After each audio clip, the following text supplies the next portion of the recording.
নমস্কার বন্ধুরা, আজ আমি মুসুর ডাল দিয়ে এমন একটা রেসিপি তৈরি করে দেখাবো যেই রেসিপিটা থাকলে মাছ মাংস দূরে সরিয়ে রেখে এই দিয়েই ভাত খাবেন। রেসিপিটা তৈরি করার জন্য হাফ কাপ পরিমাণ মুসুর ডালকে ভালো করে ধুয়ে ভিজিয়ে রেখেছিলাম। প্রায় 30 মিনিট মতো ডাল ভিজে গেছে। অন্যদিকে 2 চামচ গোবিন্দভোগ চাল ভিজিয়ে রেখেছিলাম, চালটাও ভিজে গেছে। এইবার ডাল, চাল আর 2টো কাঁচা লঙ্কাকে অল্প একদম জল দিয়ে একটা পেস্ট তৈরি করে নেব। আপনারা চাইলে শিলেতেও বেটে নিতে পারেন।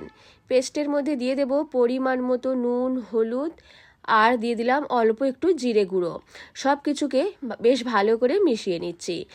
ভালো করে মিশিয়ে নেওয়ার পর এর মধ্যে দিয়ে দেব একটা ডিম। এই রান্নাটা তৈরি করতে খুব বেশি ডিমের প্রয়োজন নেই, মাত্র একটা ডিম দিলেই হবে এই পরিমাণ ডালের জন্য, মানে হাফ কাপ পরিমাণ ডালের জন্য। ডিমটাকেও ডালের সাথে ভালো করে মিশিয়ে নিচ্ছি। আর আমি এখানে 2টো কাঁচা লঙ্কা দিয়েছি, ঝালটা আপনারা অবশ্যই নিজেদের স্বাদ মতো দেবেন। ডিমটাকে ভালো করে মিশিয়ে নেওয়ার পর গ্যাস অন করে কড়াই বসিয়ে দেব। কড়াইয়ের মধ্যে পরিমাণ মতো সর্ষের তেল গরম করতে দিয়ে তেলের মধ্যে ডালের পেস্টকে এরম ছোট ছোট করে দিয়ে দিচ্ছি। ডালের বড়া ভেজে নেব। আমি এখানে ছোট সাইজের করছি, আপনারা চাইলে বড় সাইজেরও করতে পারেন।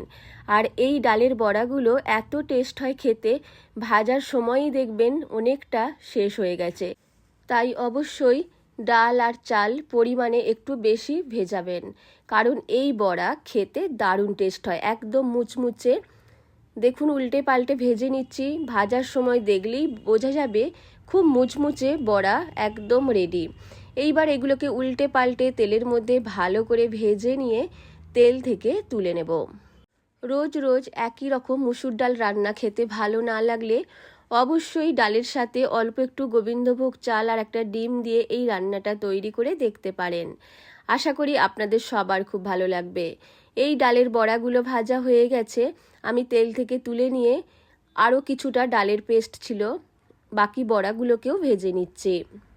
আর এই বড়া ভাজতে খুব কম পরিমাণ তেল লাগে আর খুব তাড়াতাড়ি ভাজাও হয়ে যায়। আমি এখানে মিডিয়াম ফ্লেমে ভেজে নিচ্ছি। দেখুন বড়াগুলো কতটা মুচমুচে হয়েছে, আমি একটা ভেঙে দেখিয়ে দিলাম। এগুলোও ভাজা হয়ে গেছে, তেল থেকে তুলে নিলাম।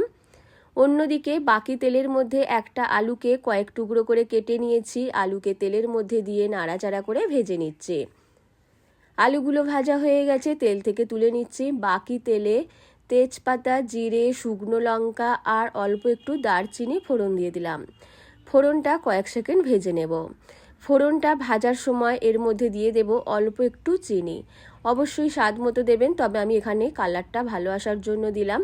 একটা মাঝারি সাইজের পেঁয়াজ কুচি, পেঁয়াজকে নাড়াচাড়া করে ভেজে নিচ্ছি। পেঁয়াজ ভাজার সময় দিয়ে দেব পরিমাণ মতো নুন, আর দিয়ে দিলাম 1 চামচ আদা, রসুন আর কাঁচা লঙ্কা বাটা। সব কিছু মশলাকে বেশ ভালো করে ভেজে নিচ্ছি। আর এই রান্নাটা তৈরি করতে খুব বেশি ঝাল মশলারও প্রয়োজন নেই। এইবার দিয়ে দিলাম পরিমাণ মতো লঙ্কা গুঁড়ো, হলুদ গুঁড়ো আর অল্প একটু গরম মশলার গুঁড়ো। সব কিছুকে ভালো করে অল্প একটু জল দিয়ে ভেজে নিচ্ছি। মশলাটা ভালো করে ভাজা হয়ে তেল ছাড়তে শুরু করলে আগে থেকে ভেজে রাখা আলুগুলো মশলার মধ্যে দিয়ে দিচ্ছি। কয়েক সেকেন্ড কষিয়ে নিয়ে জল দিয়ে দেব। মশলার সাথে আলুকে ভালো করে কষিয়ে নিয়ে প্রায় 2 কাপ মতো জল দিয়ে ঢেকে রেখে দেব, যতক্ষণ না আলু সেদ্ধ হচ্ছে। মাঝে মধ্যে আমাদের মাছ মাংস খেতে ভালো লাগে না, তখন এই রেসিপিটা তৈরি করে দেখতে পারেন, বাড়ির সবাই খুব পছন্দ করবে। আর আপনারা ভাত ছাড়া রুটির সাথেও খেতে পারেন। ঢাকনা খুলে দিয়েছি, আলু খুব ভালোভাবে সেদ্ধ হয়ে গেছে। আগে থেকে ভেজে রাখা বড়াগুলি দিয়ে দিলাম। ডালের বড়া দিয়ে ঝোলের মধ্যে আরও 1 মিনিট মতো ফুটিয়ে নেব। আরও 1 মিনিট মতো ফুটিয়ে নিলেই তৈরি হয়ে যাবে অসাধারণ স্বাদের ডালের বড়ার ঝোল। অবশ্যই এইভাবে তৈরি করে দেখবেন, আশা করি আপনাদেরও খুব ভালো লাগবে রান্নাটা। কিছুক্ষণ ফুটে গেছে, প্রায় 1 মিনিট মতো। এইবার গ্যাস অফ করে দিলাম, অন্য একটা পাত্রের মধ্যে নিয়ে নেব। রান্নাটা অবশ্যই আপনারা তৈরি করে দেখবেন, ভালো লাগলে লাইক, শেয়ার এবং কমেন্ট করতে ভুলবেন না। আর আমার থেকে আমার নিত্য নতুন রান্না পাওয়ার জন্য আমার চ্যানেলটিকেও সাবস্ক্রাইব করতে ভুলবেন না।